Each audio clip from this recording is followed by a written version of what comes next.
The iPhone has a really great camera system, and if you own one, you probably want to use it to the best of its ability. So here are some tips on taking better photos with your iPhone. The first thing to implement is a composition rule, which is the rule of thirds, and your camera has this tool built in. Turn it on by going to settings, then go to camera and turn on the grid. Once you go back to your camera, you will see that there's a grid that directs you on where to put things. Where the lines are intersecting is where the focus will go, therefore making it ideal to place your subject there. Sometimes instead of always putting them in the middle of the frame, put them on one side or the other.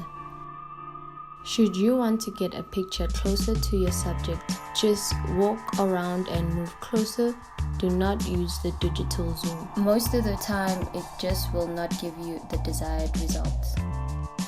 There are tools built into your camera that allow you to get really good image quality. One is to turn HDR on auto. When you take a normal picture, it averages everything in the shot into one brightness. What HDR does is it takes multiple exposures and combines them into one image with more details on both the shadow and highlight areas.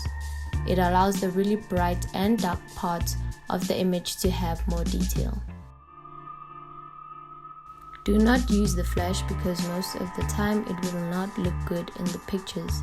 Try and limit using the flash if it's really dark and it's the only way to get the image.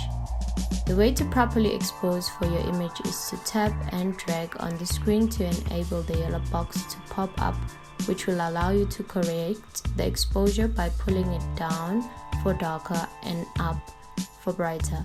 You can also tap and hold the screen to lock the focus on a particular spot within the frame. This will properly expose for that area and it will focus all at the same time.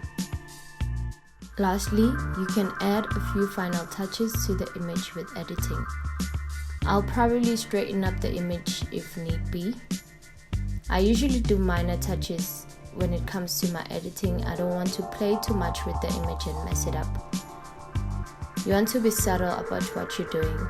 Probably try and open up the shadows a bit and balance with the highlights so that it looks pleasing to the eye.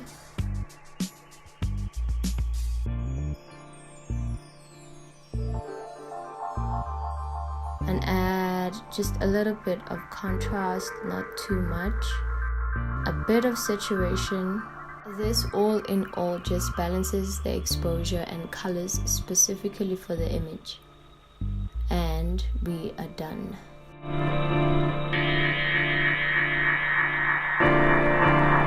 This video was brought to you by Still Imagery. If you really love this content, subscribe to the channel for more. Follow me on Instagram at still.imagery.